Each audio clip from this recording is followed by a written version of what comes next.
What's eating you? Psychology Eats is here to help you. What's eating you? Don't forget to like, share, and subscribe. Thank you.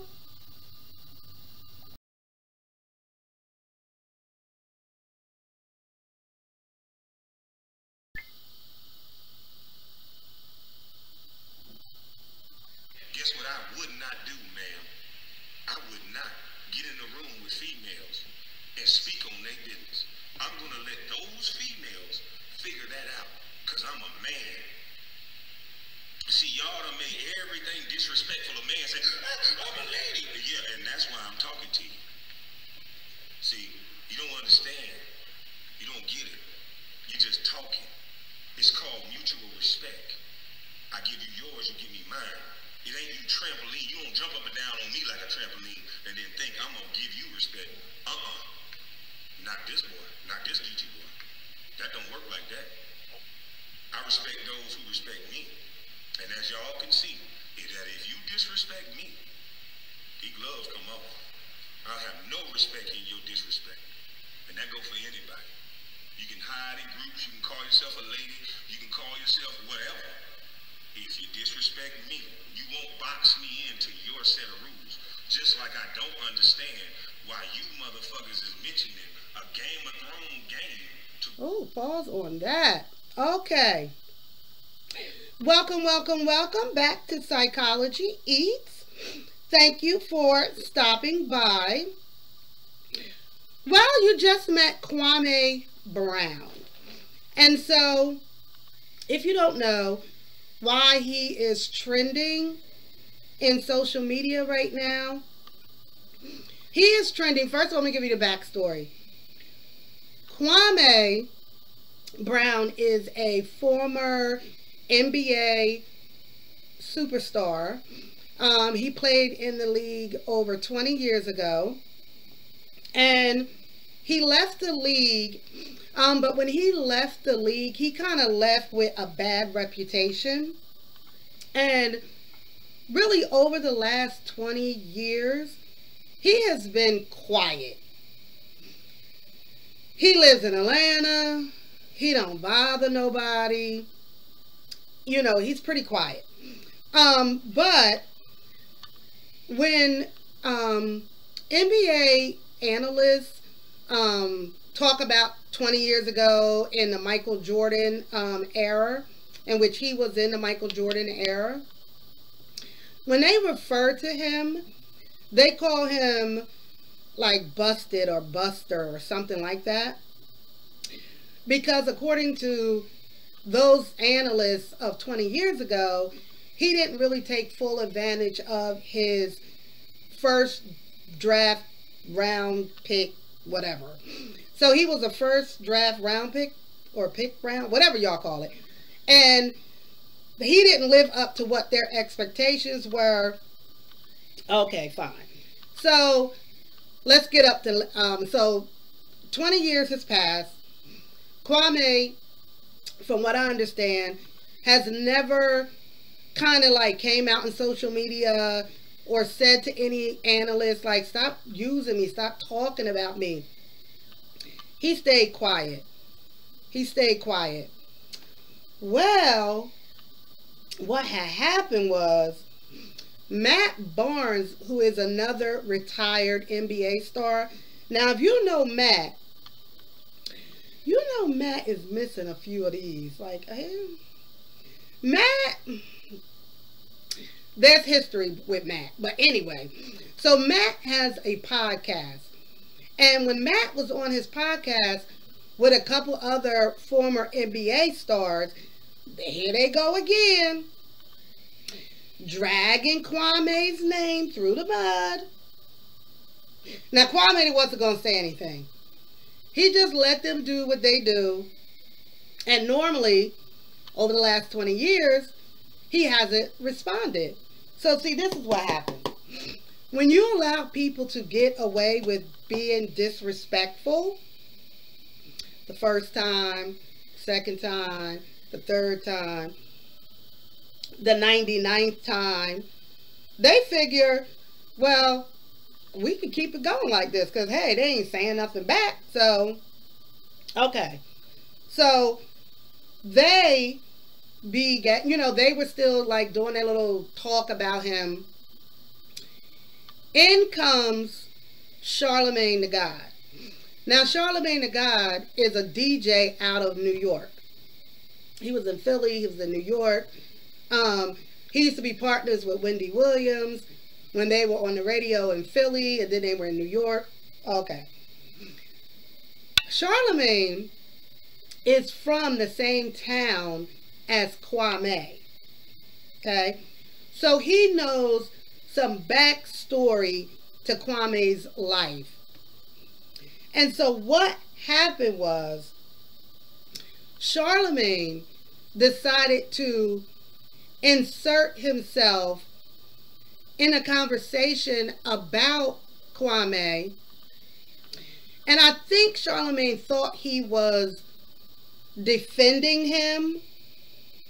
But what he did was, he said, well, the reason why Kwame acts the way he acted back then, because they said he was violent, he was aggressive, all these things.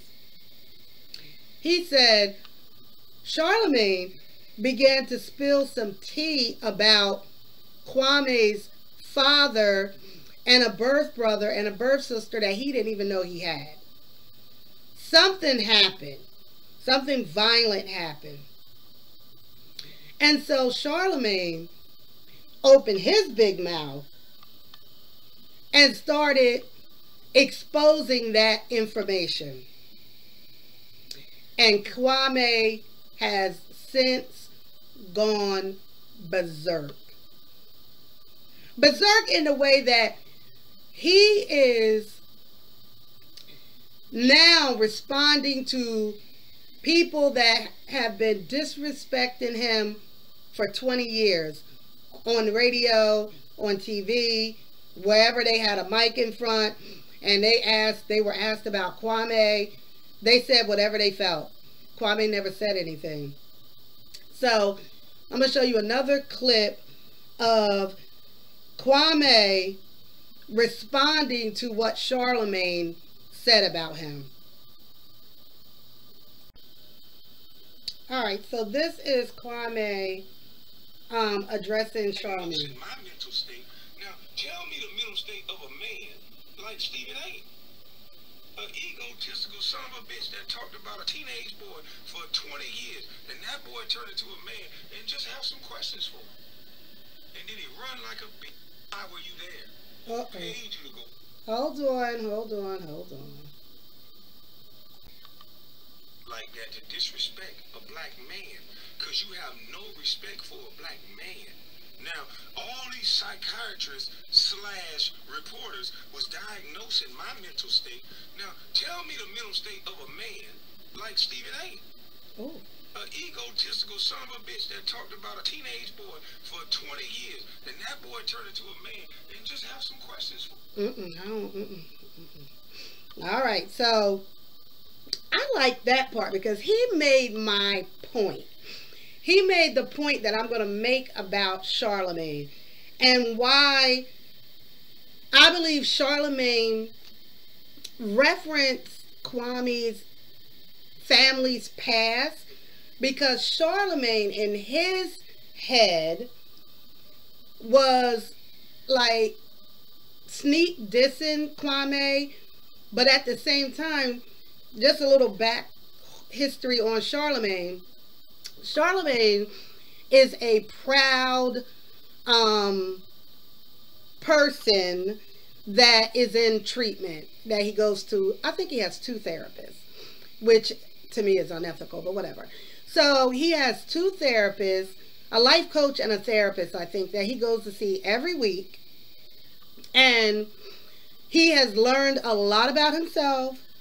He has learned to take accountability for himself. And he has also learned why he spent a lot of his marriage cheating on his wife.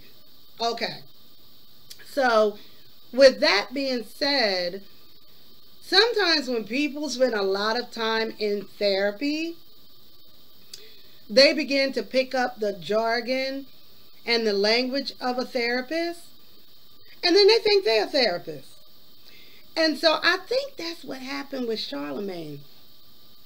He was, at one point, I think he was really trying to say, you know what, the reason why Kwame, he acts like this, or he acted like that, is because there was so much violence around him, and his family was so violent, and that's why he act like that.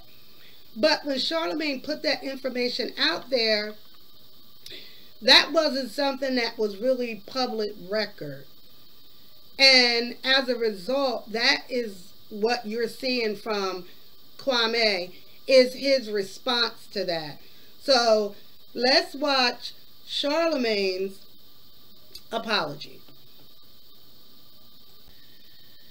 Now here's Charlamagne. On Charlamagne's show, he usually calls out somebody to be the donkey of the day. And that's just, it could be anybody. So today he's referring to himself as the donkey of the day. He recognizes that he stepped out of line, over his boundaries, and here's his apology to Kwame. Side note, Kwame gives no F's. Monday, May 24th goes to me, Leonard McKelvey. Contrary to popular belief, this is not the first time I've given myself donkey of the day, because donkey of the day does not discriminate. I mean, I may be kind of biased towards certain people, but I don't have any bias when it comes to myself. If I'm wrong, if something I do or say doesn't sit right with my spirit, I have to apologize and do better moving forward, and that's what I'm about to do right now. I want to apologize to Kwame Brown and Kwame Brown's family. I want to apologize to his father, Bill Brown, and the family of his father. See, last week on this radio, in my attempt to defend a Charleston, South Carolina-born brother like myself, I revealed too much information about that man's family. And even though all that stuff is public record, some things just don't need to be said on the radio, and they definitely don't need to be said by me. When I look back, on the way I communicated that, I communicated it all wrong, and I unintentionally triggered trauma in a lot of folks I grew up with, who I genuinely love. I'm sure I caused a lot of pain for not only Kwame Brown, but for his family, especially his family in my hometown of Monks Corner, South Carolina. You know how I know? Because I spoke to a few of them. I've been on the phone this weekend with mothers of children and their children. Salute to Shaliba and her daughter, Brianda. I was on the phone with sisters like Wallet. Salute to Wallet. Oh, she cursed me out good. And, I was apologizing for triggering them, causing them pain, because I was casually discussing their family's trauma, man, and that's something that I have to stop doing. That's something that we all have to stop doing. I was talking to my Sacred Purpose coach, Yadi Alba, this weekend. She's like a spiritual therapist. I have her and my clinical therapist, and that's what we were talking about, how we casually discuss each other's traumas. I didn't even think. I don't understand this, but this actually happens. I don't know how often, but some people are, obviously I am 100% in support of therapy, but you can get too much therapy. And if you're going to therapy twice a week with two different therapists, Charlamagne, I'm not sure if that is really effective, but okay. About when I spoke on, Kwame and his family, how many people were impacted by those things I was speaking on. I mean, that's generational. Okay, I caused pain and unintentionally poked at people's wounds. Okay, wounds that will probably never heal. And I can't take back those words, but I can apologize. I think oftentimes we, meaning black people, we fight each other with our demons, whether true or false, whatever is the worst thing we know about a person, or think we know about a person, we default to that, and that was not my intention. I was not in any way, shape, or form trying to paint Kwame in a negative light. Okay, that black man is not my op. He wasn't my op when I said it. In my mind, I'm defending that man, but I should have been defending him as Leonard Charlamagne the God McKelvey, the professional, and not Leonard Larry, whatever you want to call me, from Monks Corner, South Carolina, talking like I'm home in the town on why I believe they need to leave Kwame Brown alone. That was whack, because the conversation didn't even have to go there. The conversation should have been about basketball. Yes, leave Kwame Brown alone, because he achieved the goal and a dream that 1.3% of NCAA seniors will achieve, and 0.03% of high school seniors. You know how much a small a number that is? And that's just simply $25 million, you're a success, okay? If you work 13 years anywhere and make that kind of money, you're a success. So salute to that man. The only expectations we have to live up to is our own. That's why I always say success is subjective, okay? My views of success may be different than yours. As long as you're happy, that's all that matters. But we didn't even get into that conversation because my mind automatically went to something that it didn't even have to go to. In doing that, I unintentionally caused trauma. And since I unintentionally caused trauma, I have to be intentional about causing healing. I'm not about to sit around and have beef with another black man for nothing. Trust me, as y'all know, I have a lot of real enemies who are gunning for me every day. Kwame Brown is not going to be one of them, okay? I totally understand why Kwame Brown was upset at me. I went low. That wasn't my intention. But in hindsight, it was low. And Kwame took it to the floor with me. And y'all be online so excited, ready to see black people go back and forth and tear each other down. I'm not doing that. I'm not going back and forth if I feel like I wronged somebody. I'm going to apologize. That's what I think a good man does. A good man apologizes for the mistakes, that he made. But a great man corrects them. Hopefully, I get the opportunity to do that one day. But for now, I just apologize. And I'm not beefing with a black man who's born where I was born and has family where I'm from. There's nothing on this planet that I love more than God, my family, and Moncks Corner, South Carolina, the whole low country, the 843. Drop on the clues bar for the 843. Okay? So when I say I sincerely apologize to Kwame Brown and his family and the family of Bill Brown and Moncks Corner, I mean that. Only thing I'm responsible for is my energy in recognizing my own insanity. And Eckhart Tolle once said to recognize one's own insanity is, of course, the arising of sanity, the beginning of healing and transcendence. I truly believe if trauma can be passed down through generations, then so can healing. Absolutely. Leonard McKelvey, I have never claimed to be perfect. In fact, I'm far from it. I'm not going to always get it right. The same things people listen to me for, the same things they hate me for, because I talk too much. I overshare. I overshare about myself. I overshare about others, and that has historically got me in trouble. But we are all works in progress, and one of the most healing things you can do is recognize where in your life you are your own poison. And last week I was poisoned to Kwame Brown, Bill Brown, and their families. For that, I sincerely apologize. Please let Remy Ma give me Leonard McKelvey, Charlamagne. So that's Charlamagne, and he apologized to the family, and so that's kind of where it is. But Kwame is really not letting it go, and he is unleashing on a few different people. And so you can go to his channel and watch him unleash the last 20 years of being disrespected. And he is at this point in his life triggered by Charlamagne and talking about his family, and that was the line for him, because we all have our line, and so that was his line, and he is responding, and he is responding very straight to the point. So as far as a treatment plan for Charlamagne, I want Charlamagne, first of all, to get rid of one of them therapists. You don't need 2 therapists, because now you think you're a therapist.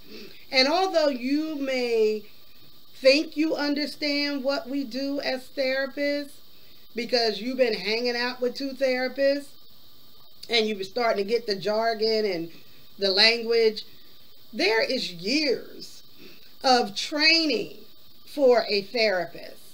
And so obviously you haven't been trained to be a therapist, and so you probably would have known better than to throw up, even though you were defending him. And I know it makes sense that that the trauma that he may have experienced was part of the development of his personality.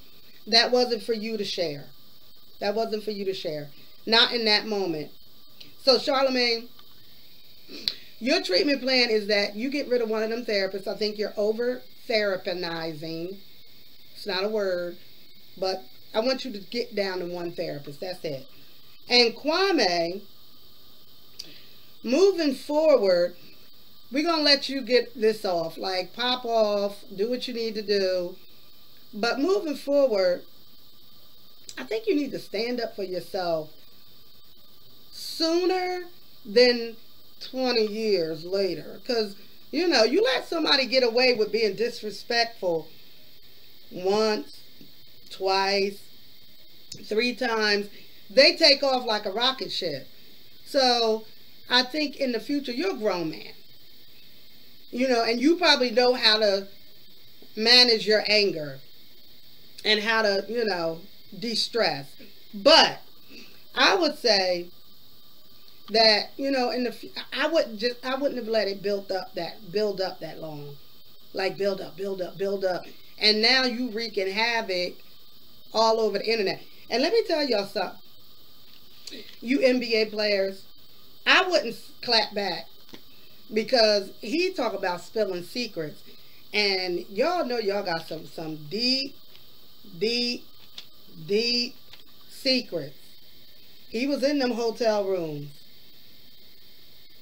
So just shut up. Don't say nothing. We don't want to hear nothing. And Matt Barnes, you mentioned that you wanted to fight Kwame. Like, we could fight. If y'all know Matt, you know Matt got a tick. Matt do have hands, though. Matt will fight.